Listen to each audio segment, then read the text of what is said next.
수익원은 웨이퍼를 제조하는 것이 90%, 반도체 제조입니다. 기타 패키징 테스트 다양한 것을 하긴 하는데 대부분이 제조에 있고요. HPC, 하이 퍼포먼스 컴퓨팅이라는 제작 가능의 40%, 우리가 생각하는 AI 이런 것들이 다 여기에 들어갑니다. 또 스마트폰의 사용도 굉장히 고성능화되고 있습니다. 그래서 다변화가 많이 되어 있다라는 것을 저희가 알 수 있고요. 성공 요인을 보게 되면 안녕하세요. 오늘은 TSMC에 대해서 살펴보도록 하겠습니다. TSMC가 최근 주가를 보게 되면 많이 올랐습니다. 사실 올해도 2배 정도 올랐는데 문제는 다른 주식이 너무 많이 올라서 보시면 엔비디아 맨 위에 있는 것은 이제 거의 3배가 올랐죠. 그리고 브로드컴 2배가 훨씬 넘게 올랐고 그러다 보니 TSMC의 2배 수익률이 상대적으로 적어 보입니다. 물론 인텔은 절반 이상 빠졌습니다. 그렇기 때문에 여러 가지 차별화가 나타나고 있지만 반도체가 워낙 핫했기 때문에 올해 여러 가지로 이슈가 있었는데 TSMC가 상대적으로 관심에서 많이 떨어진 것 같아요. 그리고 트럼프에 대한 리스크도 있고요. 하지만 그런 것에도 불구하고 TSMC가 굉장히 매력적이다라는 것을 오늘 한번 말씀드리려고 합니다. 그래서 보게 되면 최근 1년은 2배였지만 최근 5년 동안에는 한 3배 정도 올랐습니다. 3배가 좀 넘게 올랐고요. 그렇기 때문에 여전히 주가는 굉장히 견조하게 오르고 있는 상황이고 안정적이다라고 우리가 볼 수가 있습니다. TSMC는 1987년에 설립됐습니다. 지금으로부터 한 40년이 조금 안 됐죠. 처음에는 공기업으로 설립됐고요. 현재는 이제 민영화가 되긴 했지만 그때는 대만 정부 산하의 연구원에서 전액 출자를 하게 되었습니다. 그러다가 네덜란드에 있던 필립스가 일부 지분을 보유하기도 했었고요. 그러다 92년도에 민영화가 되었고 93년도에는 주식시장에 상장이 됐습니다. 하지만 아직까지 지분의 6.7%는 대만 정부의 기금이 현재 보유를 하고 있는 상황이어서 어느 정도 국가의 돈이 들어가 있는 상황이기도 합니다. 주로 하는 것은 반도체 위탁 생산 기업, 이것을 파운드리라고 하죠. 예전에 파운드리냐 아니면 IDM이냐 이런 이야기도 많았는데 삼성전자, 하이닉스, 인텔 같은 업체들은 설계뿐만 아니라 생산까지 가능하기 때문에 종합 반도체 회사라고 해서 IDM이라고 부릅니다. 하지만 TSMC는 뒤에서도 보겠지만 자기들은 고객과 경쟁하지 않는다. 그래서 위탁 생산만 하는 그런 기업이라고 확실하게 말을 하고 있습니다. 코로나 이후에 이제 반도체 관련해서 사람들에게 많이 이름이 알려졌고요. 이 반도체가 이슈가 된 것이 사실 재택근무 때문에 컴퓨터를 그때 굉장히 많이 샀었죠. 또 모바일 기기의 성능도 굉장히 올라갔었고요. 그러다 보니 2020년대에 이름이 알려졌고 그 이후로 폭발적으로 성장을 하게 되었습니다. 그래서 22년 3분기에 반도체 제조사 중 매출 순위가 1위가 되었고요. 종합반도체, 삼성전자가 기존에는 가장 컸었는데 파운드리가 이제 커지게 되었고 2024년 7월에는 시가총액이 1조 달러를 돌파했습니다. 전 세계로는 9번째고 사실 이게 M7이라고 해서 미국에 있는 그 7개의 빅테크 기업들이 있죠. 거기 플러스 사우디 아람코 이제 포함한 8개를 바로 다음으로 한 회사입니다. 그래서 아시아에서도 첫 번째고요. 굉장히 큰 회사라고 저희가 알 수 있습니다. 현재 대만 전체 시가총액의 절반 이상을 차지하고 있어서 굉장히 대만에서도 중요한 기업이라고 할 수가 있습니다. 그러면 이 파운드리 얼마나 잘하냐? 파운드리 전 세계 1위 기업입니다. 점유율이 60%가 넘고요. 품질, 양산 능력 모든 스탯에서 이제 1위를 차지하고 있습니다. 이것에 대해서 말하는 것이 같은 파운드리인 인텔도 유일하게 파운드리 주는 것이 TSMC라고 합니다. 이것은 품질과 양산 능력뿐만 아니라 신뢰성 측면에서 있기도 합니다.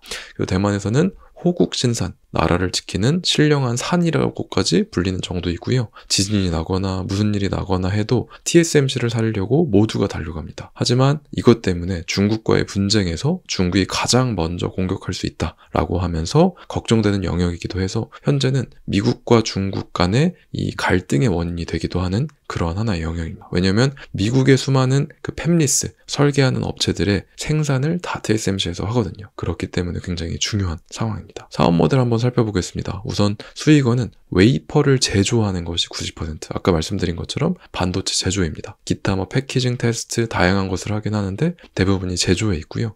매출 비중을 보게 되면 HPC, 하이 퍼포먼스 컴퓨팅이라는 즉 고성능 컴퓨팅 관련된 것을 제작 가능의 40%, 우리가 생각하는 AI 이런 것들이 다 여기에 들어갑니다. 스마트폰이 여전히 40%입니다. 스마트폰은 지금은 중요성이 많이 떨어졌지만 아직까지 굉장히 중요한 디바이스이기 때문이죠. 또 스마트폰의 사용도 굉장히 고성능화되고 있습니다. IoT, 인터넷 오브 띵스라고 하는 컴퓨터에 들어가는 TV에 들어가는 이런 것들이 모두 다 IoT고 자동차 관련된 것도 이제 포함을 하고 있습니다. 그래서 다변화가 많이 되어 있다라는 것을 저희가 알 수 있고요. 성공 요인을 보게 되면 아까도 말씀드린 것처럼 삼성전자와 다 다르게 고객사와 경쟁하지 않는다. 그래서 여기는 파운드리만 합니다. 여기도 설계도 할 수 있습니다. 왜냐면 파운드리를 하다 보면 고객사의 설계도를 받아보기 때문에 그거를 베끼거나 또는 레퍼런스 삼아서 하면 되거든요. 하지만 여기는 우리는 경쟁하지 않는다고 하기 때문에 그것이 신뢰를 굉장히 얻게 하는 요인이고요. 삼성전자는 아쉽게도 현재 그게 되지 않습니다. 그래서 이재용 회장도 여러 가지 이슈가 많았는데 최근에 24년 10월에 파운드리 분사 안 한다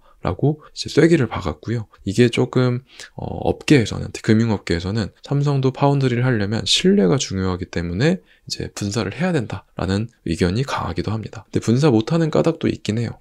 회사에서 이제 제시하는 것은 삼성에서 턴키 솔루션, 모든 것을 다 할 수 있다 한 번에 라는 이제 이야기를 하는데 결국은 이제 자금 소요 때문입니다. 파운드리는 사실상 돈이 굉장히 많이 끌어가요. 왜냐하면 새로운 공정, 이걸 미세 공정이라고 하는데 그 공정이 굉장히 빠르게 변하기도 하고 이 공정 하나에 수십조 원이 들어갑니다. 여기 보시면 파운드리 생산 라인 한 개가 20조 원 정도가 투자가 되는데 사실상 이 자금 소유를 삼성전자 파운드리가 아직까지 실적을 제대로 내지 못하고 있기 때문에 결국 삼성전자 본체에서 투자를 해줘야 되는데 그렇기 때문에 분사를 할 수가 없다. 그리고 부지, 생산 라인이 있는 건물, 이 모든 것을 삼성전자의 다른 사업부와 파운드리가 함께 쓰고 있습니다. 그러다 보니까 소유권 결정, 임대료 산정 이런 문제들이 있다고 하는데 사실 돌이켜보면 이거는 다 핑계입니다. 의지만 있으면 충분히 할 수 있는 것이고요. 당연히 리스크를 테이킹 해야 되고 이런 조그만한 이슈에 저희가 매몰되면 안 되는데 그것이 조금 아쉬운 상황입니다. 그래서 한편으로는 이 지배구조 이슈라고도 하는데 그것은 나중에 다시 한번 말씀드리겠습니다. 두 번째로 이제 성공 요인, 이제 TSMC의 성공 요인은 R&D입니다. 미세 공정이라는 것이 굉장히 정말 미세하게 조그만 것에 머리카락의 몇만 분의 1, 몇십만 분의 1이 되는 것에다가 이제 공정을 이제 하는 것인데요. 그것이 사실 기술력을 가릅니다. 근데 인텔, 삼성전자 굉장한 강자였고 특히 인텔은 1990년대까지 강자였죠. 삼성전자는 2000년대의 강자였는데 이 인텔과 삼성전자를 뛰어넘은 이유는 R&D를 TSMC가 계속했기 때문이고요. 거기에서 직접 경험을 쌓았기 때문입니다. 이 표를 보시면 이게 현대차증권에서 나온 건데 왼쪽으로 갈수록 미세 공정입니다. 16, 12, 17, 6 여기까지 가면서 TSMC가 삼성과 이제 기존에는 격차가 아주 크진 않았어도 쭉 가게 되면 3나노미터까지 가면 퀄컴밖에 없습니다. 이 경험을 한 것이. 근데 TSMC는 여전히 예전의 고객들이 유지가 되고 있습니다. 그만큼 미세 공정을 해봤기 때문에 시행착오도 줄일 수 있고 앞으로 2나노까지 내려갈 때도 충분히 훨씬 더 격차를 벌릴 수 있다라는 것이 이제 두 번째입니다. 세 번째는 이 사실 R&D와도 연관이 되는데 엔지니어가 주도하는 문화입니다. 예전부터 엔지니어가 주도를 했고 그래서 보시면 장비 구매를 할 때 과장급 이상 관리자로 구성된 위원회에서 결정하는데 이 근거가 되는 모든 것은 생산 라인 엔지니어. 사실 생산 라인과 이런 재무 라인이 분리가 되고 교류가 안 되면 사실상 문제가 크죠. 재무 라인은 효율화, 비용 절감을 이제 강조를 할 텐데 TSMC는 그것이 아니라 엔지니어가 가장 핵심이다. TSMC 고위급 임원 중 28명 중 회장 포함한 17명, 60%가 박사학위 보유자고 엔지니어 출신이다. 역대 회장도 모두 공학 박사다. 이에 비해 삼성전자는 예전에 비해서 엔지니어, 공학의 파워가 많이 줄어들었고 지금은 재무 라인이 훨씬 더 세다고 이제 이야기를 하고 있죠.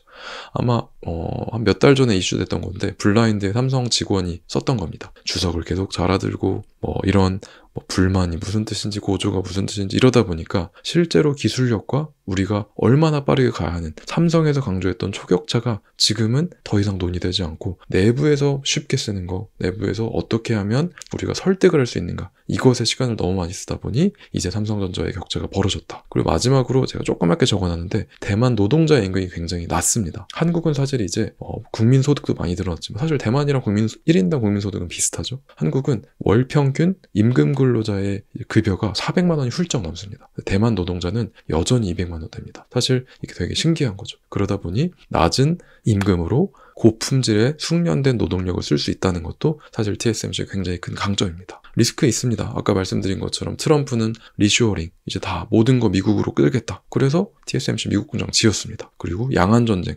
중국과 대만이 전쟁하면 당연히 어렵죠. 하지만 이렇게 되면 전 세계가 어려워집니다. 왜냐면 전 세계 반도체 60% 이상을 TSMC가 공급하고 있기 때문에 사실 AI, 이 모든 것이 TSMC의 손에 달려 있습니다. 그래서 제 생각에는 엔비디아, 브로드컴, 최근에 제가 영상 올렸던 거죠.